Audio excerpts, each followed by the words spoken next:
Geometric sequences. This goes along with 10.1b notes for Algebra 2. We're going to look at a few things in this video. We're going to classify sequences geometric, finding the common ratio, and finding the nth term of the geometric sequence. So this is going to be a little bit easier than more general sequences because these have specific types of patterns. A geometric sequence is a sequence where each term changes at a constant multiple known as the rate, and we use R to denote that. Oh, I have that right down here. It's called the constant ratio, and we use R. So when it increases by a common multiple, it's a geometric sequence. So let's look at some examples. Decide whether it's geometric or not. So 4, -8, 16, -32, this is a pattern that is being from one to the other, we're multiplying by -2. 4 times -2, -8 times -2 gives me 16, 16 times -2. And so yes, this is geometric, and our common ratio would be -2. That's what we're changing each term by. Looking at the next one, I know that 3 times 3 is 9, but 9 times 3 is not -27. Although we're multiplying by 3 each time, this is not geometric because it's switching from positive to negative and not working. So no. 5 times 2 is 10. Does it work for the rest? 10 times 2 is 20. 20 times 2 is 40. So yes, this one is geometric. R would equal 2. Looking at the next one, we're getting smaller. So I know that 12 divided by 2 is -6, and dividing by 2 is the same thing as multiplying by a half. And since I'm going from positive 12 to -6, it has to be -1/2. And how about -6 times -1/2? That does equal 3. 3 times -1/2 would be -1.5. And so yes, this is also geometric where R is -1/2.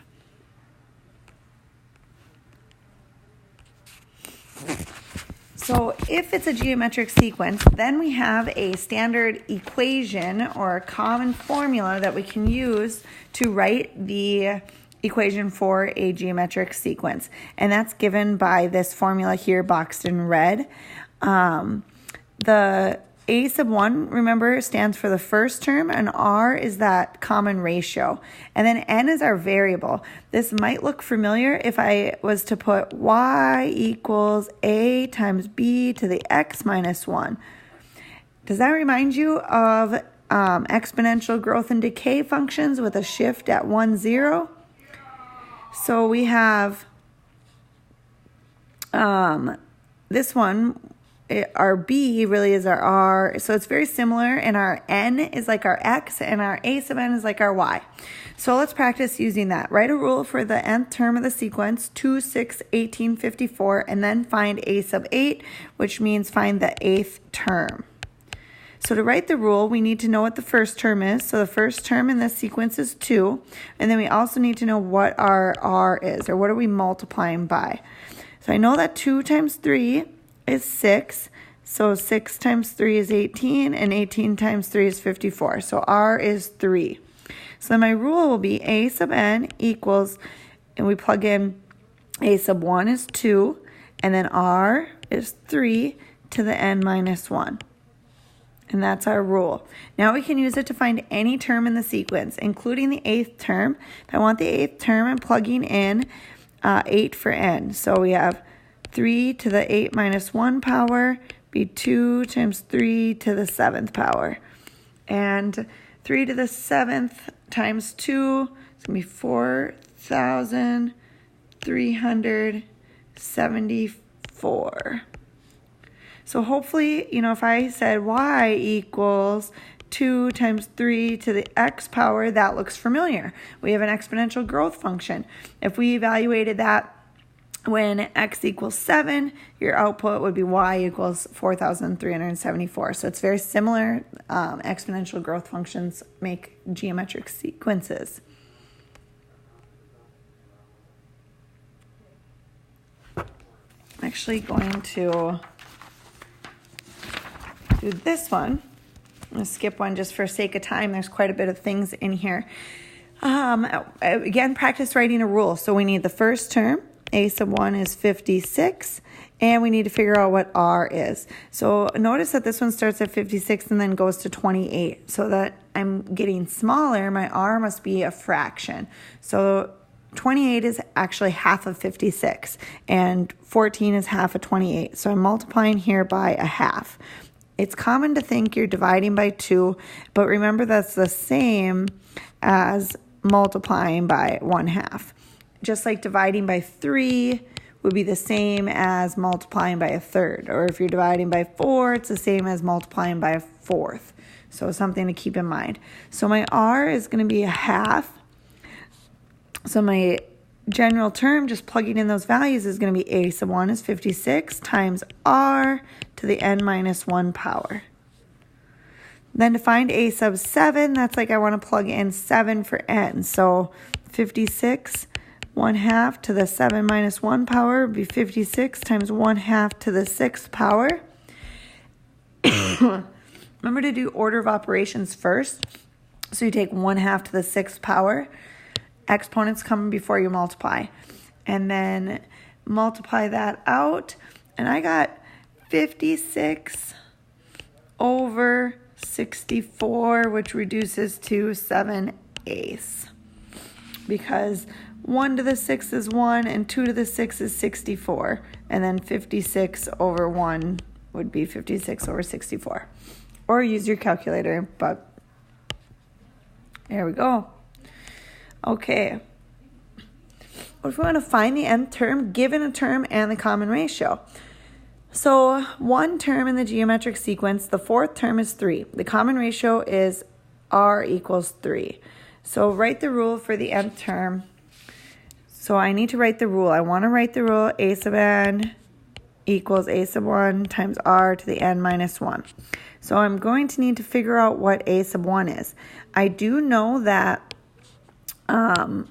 the fourth term is 3. So think about when you plug in an x, you get out a y. It works similarly with a sub 4 and 3. The a sub n is your y and the n is your x essentially. So this is when I plug in 4 for n, I get out 3. That's my ordered pair. So I'm going to plug that into my equation. I'm going to plug in 4 for n and 3 for a sub n. And then I also know that r equals 3. I can use this information right here in this equation and I can help solve for the first term. So that's what I'm going to do. So I know a sub n is 3. A sub 1, r is 3, and n was 4. So now I can solve that. I'm going to simplify that exponent there. I'm going to have 3 to the 3rd power. Well, then 3 to the 3rd power is 27. Then I can divide both sides by 27, and I get a sub 1 equals 1/3. So now I know that a sub 1 equals 1/3. And I know r equals 3, so now I can write my general equation, which would be 1/3 times r to the n minus 1, or 1/3 times 3 to the n minus 1. So it's a simple substitution. You know 3 out of the 4 variables. Plug in the 3 variables that you know and solve for the fourth. You did know that you have 1, 2, 3, 4 terms. You knew that the fourth term was 3, and you knew you were multiplying by 3. So you could have went backwards by dividing by 3 4 times, and you would have got back to 1/9 as well. However, if they give you the 21st term, that's going to take a long time to go backwards. So algebraically is your best bet there. Finding the nth term given 2 terms. So this one's going to be similar to solving a system of equations like we did with writing the equations of a, b to the x. It's going to be very similar to that, where we set up a system of equations and solved. So really we have 2 ordered points here. We have when a sub 2, our second point is -4. So that's like having -4, other way around, 2, -4. So when we plug in 2 for n, we get out -4 for a sub n.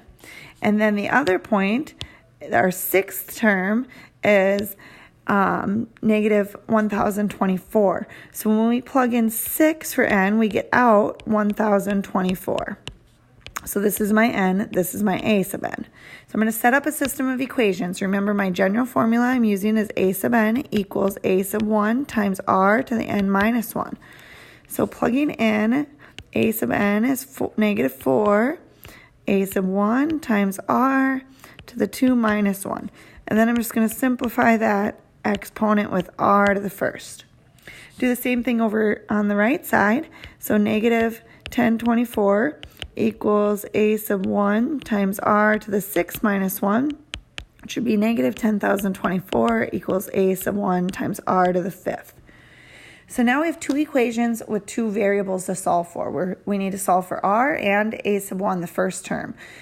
So we need to use substitution. System of equations, two variables, we have to use substitution.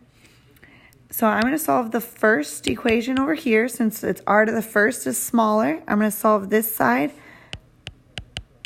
for a sub 1. So I'm going to divide both sides by r. r to the first is r.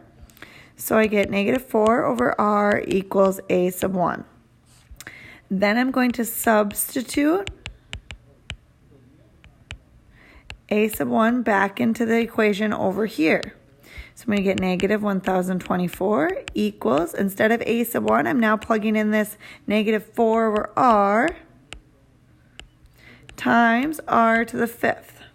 So I just replaced a sub 1 in this equation with my a sub 1 here. Now I'm going to simplify this. Remember that this is times r to the 5th is like r to the 5th over 1. So r to the 5th over r, you're dividing, so you subtract the exponents, it's going to reduce to just r to the 4th. So that, what's circled there will reduce to r to the 4th over 1. So we're going to just have negative 4 times r to the 4th left on this side, and negative 1,024 left over here. I'm going to continue solving this for r by dividing by negative 4. I'm going to get 256 equals r to the 4th. I'm going to take the 4th root to get rid of that exponent, so r equals, and then think about 16 times 16, 4 times 4. So I need a group of 4, so the 4th root of 256 is 4. So I get r equals 4. I'm going to circle that a little bit. Not quite done. I need to plug that back in over here to solve for a sub 1.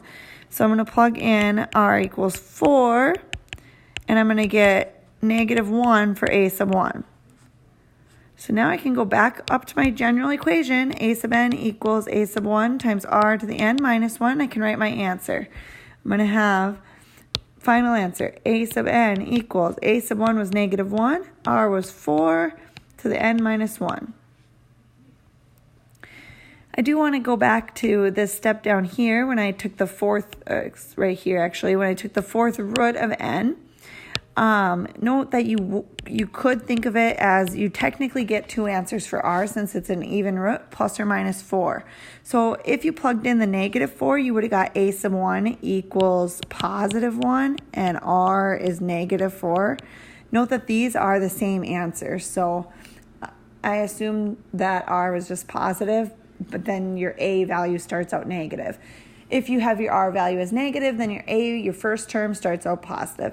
Either way, they would both generate these terms in the sequence, so both would be acceptable answers.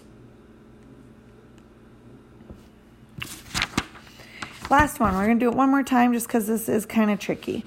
So first we want to remember that we're using this general formula, a sub 1 times r to the n minus 1. And it's similar to the process of when we found the equations for ab to the x. We're plugging in, if we have the second term is 15, then we really have the point 215, where n is 2 and a sub n is 15.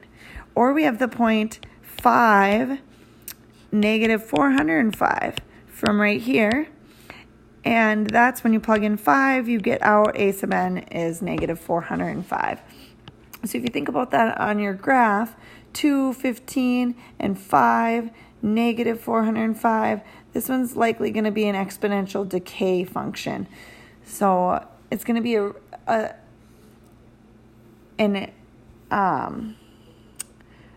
a sequence that's getting smaller. It's going to the negative.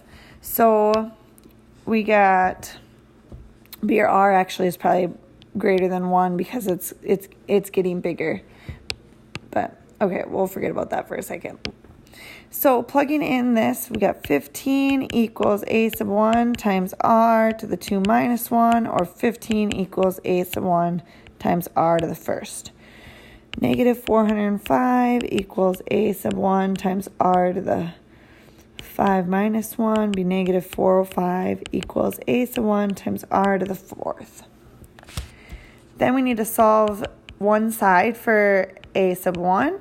I always choose the one that has the smaller r, so r to the first is smaller than r to the fourth. So I'm solving the left side for a sub 1 by dividing both sides by r. Then you need to substitute this a sub 1 in over here. So you're replacing a sub 1 with 15 over r. So negative 405 equals 15 over r times r to the fourth. Then simplify this. R to the fourth over r is going to be r cubed over 1. So you're going to end up with 15 times r cubed. Continue solving from r, divide by 15 on both sides. And we get negative 27 equals r cubed. Then to undo a cube, you need the cubed root. So cube root of negative 27 is negative 3. There is only one answer there, so it's an odd root. Then plug that back in up here for r to solve for a sub 1. We're going to get negative 5 for a sub 1. So my final answer then plugging into this equation is going to be a sub n equals, the first term is negative 5 and r is negative 3 to the n minus 1 power. So in exponential growth and decay, b is usually positive, so it doesn't look quite the same.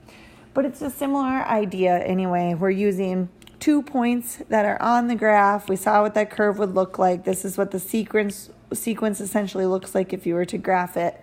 Drops very fast. And then we use those 2 points on the graph to help us find the equation using substitution. Okay, thanks for watching.